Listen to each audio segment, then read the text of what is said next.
Xenovia e Irina estavam sentadas no clube tendo uma conversa séria com Rias. A princípio, elas pareciam ter vindo apenas para pedir desculpas por Fred, o exorcista louco que atacou a família Gremory. Ele tinha sido expulso há muito tempo, mas continuou usando o nome da igreja, e no momento ele já tinha pagado pelos pecados, já que Sei matou ele. O assunto mudou de repente e elas pareciam estar perguntando sobre uma tal de espada sagrada, algo que Sei não conhecia, mas ele notou facilmente que aquele assunto parecia interessar Kiba.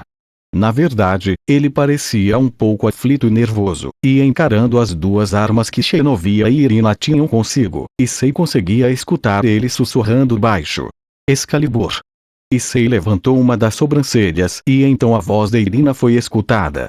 Bem, já que vocês não possuem nenhuma informação sobre os outros fragmentos, eu quero lhes dar um aviso. Alguém trouxe os outros fragmentos para essa cidade. Estaremos investigando, então não se envolvam ou teremos intrigas. E Sei estava com seu filho no colo quando escutou aquilo. Ele levantou a sobrancelha e, antes que Kiba pudesse dar um passo à frente, e Sei mesmo fez isso. Esperem um pouco, se tem alguém trazendo algo perigoso para cá, devemos ajudar ou participar junto dessa investigação, afinal essa cidade faz parte do nosso território. Ria soltou um suspiro, pois ela não queria se envolver em uma confusão, principalmente agora que ela tinha um filho pequeno, mas a observação que Sei levantou fazia muito sentido, e Xenovia logo foi contra-argumentar. Não precisamos de demônios para realizar nosso serviço, mas se vocês insistirem tanto nisso podemos realizar um duelo. E Sei iria responder para tentar apaziguar aquela situação, mas Kiba tomou a frente. Eu aceito. O vencedor decide como lidar melhor com esse caso. O silêncio veio logo depois. Rias estava um pouco surpresa, então olhou para a face de Sei, que queria evitar algum conflito, mas não parecia irritado com a intromissão de Kiba. Irina soltava uma risada divertida, já sacando o embrulho que ela carregava consigo, que se revelava uma espada. Agora fazia sentido aquilo que Kiba disse mais cedo. Ao mesmo tempo, Xenovia fazia a mesma coisa, mas Rias acertava o punho contra a mesa, chamando a atenção dos dois lados. Vocês realmente vão brigar aqui dentro da minha sala? Mas é claro que não, eu vou teleportar vocês para um lugar adequado. A expressão de Rias naquele momento dizia muita coisa, já que ela parecia ter se irritado um pouco com a situação agora, mas em um piscar de olhos todos do clube Irina e Xenovia apareciam em um grande campo aberto. E Sei logo percebeu, ao observar os arredores, que aquele lugar se tratava da mesma região onde ficava a mansão nas montanhas de Rias, um lugar discreto e protegido. E Sei foi andando em direção a Rias, passando Ryuki para os braços da mesma e se alongando um pouco em seguida para o combate. Kiba então olhou para Issei. Você vai participar disso? Issei apenas respondeu com um sorriso, não deixando nenhuma dúvida. Mas é claro, acha que eu vou perder a oportunidade de alongar os ossos? Já faz um tempão que eu não luto de verdade. Irina e Xenovia ainda mantinham aquela aura de arrogância com os dois, mas isso logo mudaria. Eles tomaram as distâncias certas e Rias iniciou o combate entre eles. Xenovia lutara com Issei e Irina lutara contra Kiba. Irina então partiu para cima de Kiba. As espadas dos dois se chocaram criando uma pequena cratera em formato de teia de aranha e, enquanto isso, Xenovia partiu para cima de Sei, que foi se esquivando.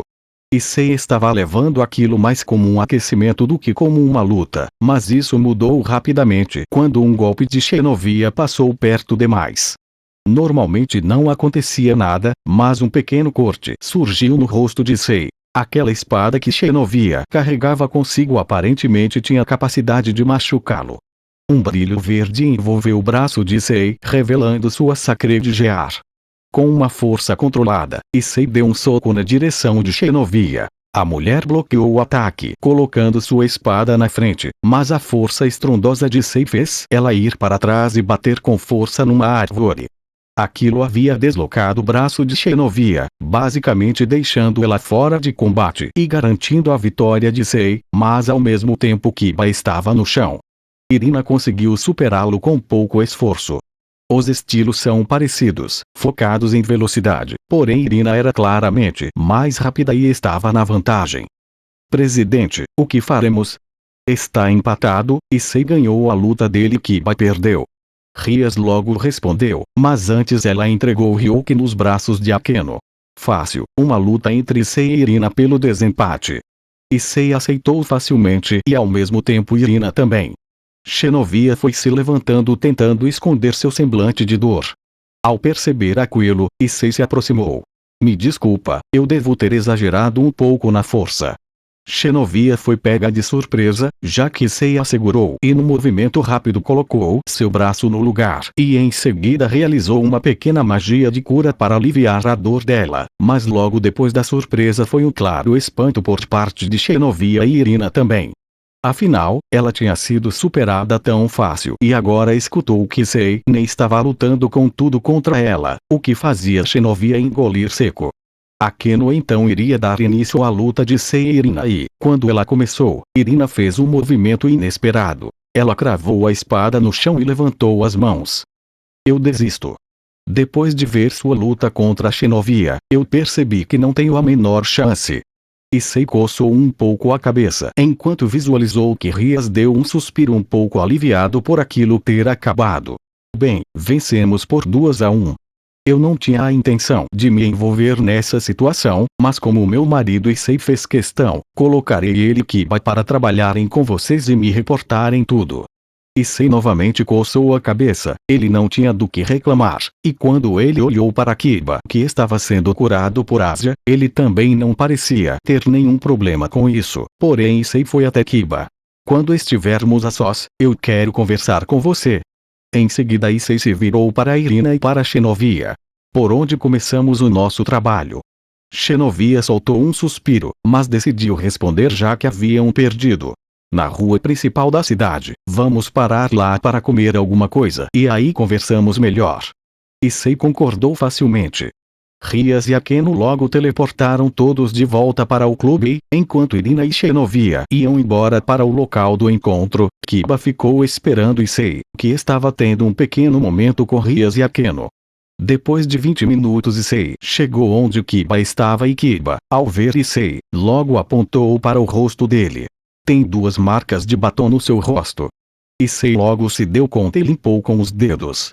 Bem, sobre o que eu queria te perguntar é simples. Por que você ficou tão interessado nesse assunto das espadas sagradas e ao mesmo tempo tão irritado? Kiba suspirou. Issei havia lido ele como um livro. Tudo bem, eu vou te contar, afinal você me ajudou muito hoje. Issei cruzou os braços enquanto Kiba refletia um pouco, mas o loiro logo começou a falar. Eu fui uma cobaia de um experimento com as espadas sagradas. Esse experimento quem realizou foi a igreja, comandado pelo desgraçado do Valper Galilei.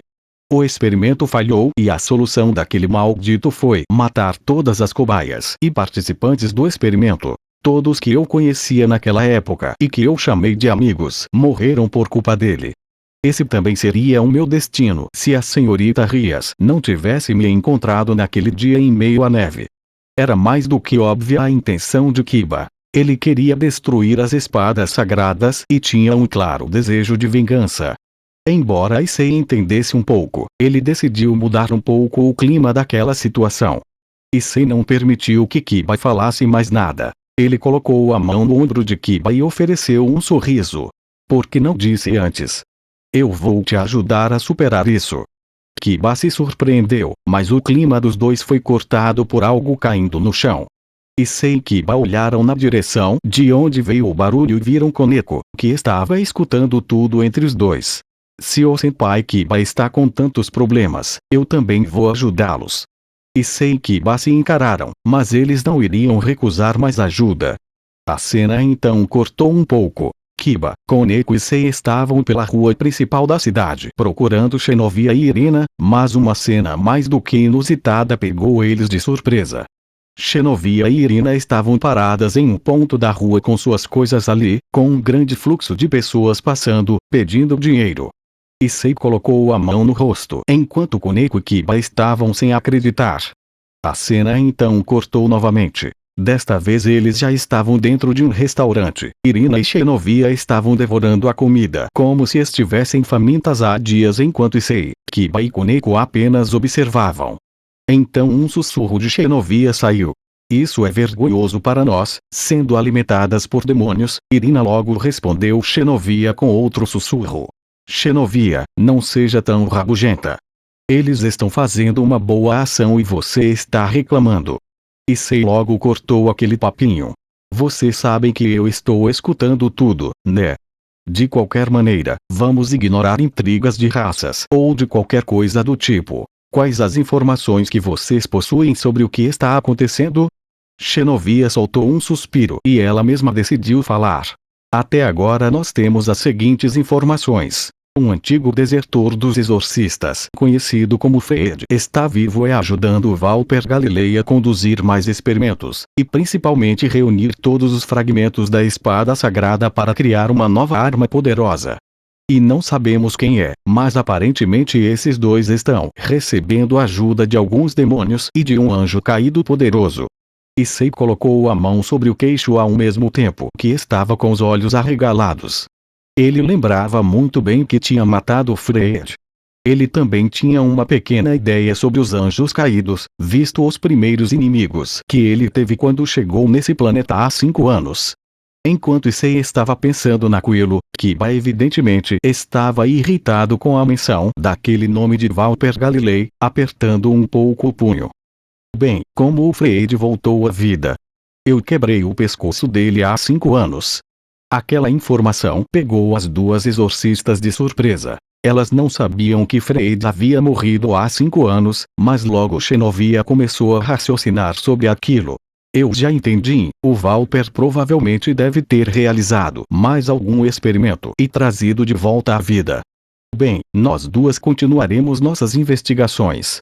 Vocês são poderosos, então deixaremos estes talismãs com vocês. Se algo der errado conosco, isso vai indicar a nossa localização. Issei pensou um pouco e olhou para os lados vendo Koneko e Kiba esperando. Esses dois vão com vocês, eu fico com esse talismã. Xenovia e Irina não podiam reclamar, afinal elas perderam, embora estivessem claramente incomodadas em investigar junto daqueles dois. Então o tempo foi passando. Issei deixou o dinheiro com as duas e saiu dali na parte da noite enquanto Kiba e Koneko foram junto com Irina e Xenovia.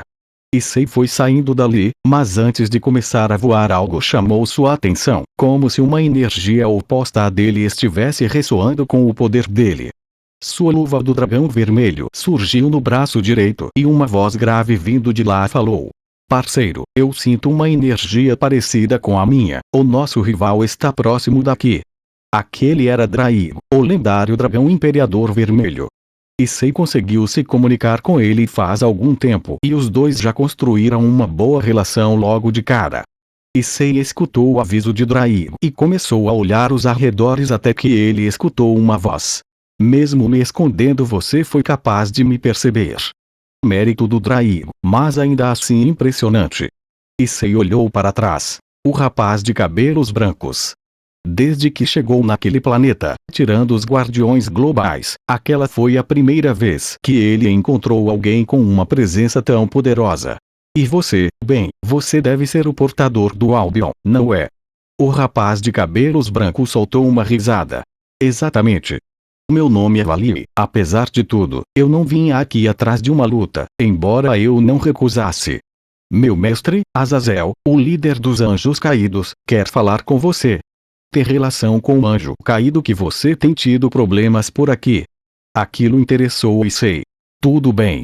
Como seu mestre pretende falar comigo? Issei teve sua fala cortada já que um círculo mágico azul apareceu abaixo de si, teleportando Issei para uma mansão. Quando o rapaz olhou para frente, um homem de cabelos negros com as pontas loiras estava sentado em uma poltrona o esperando. Continua.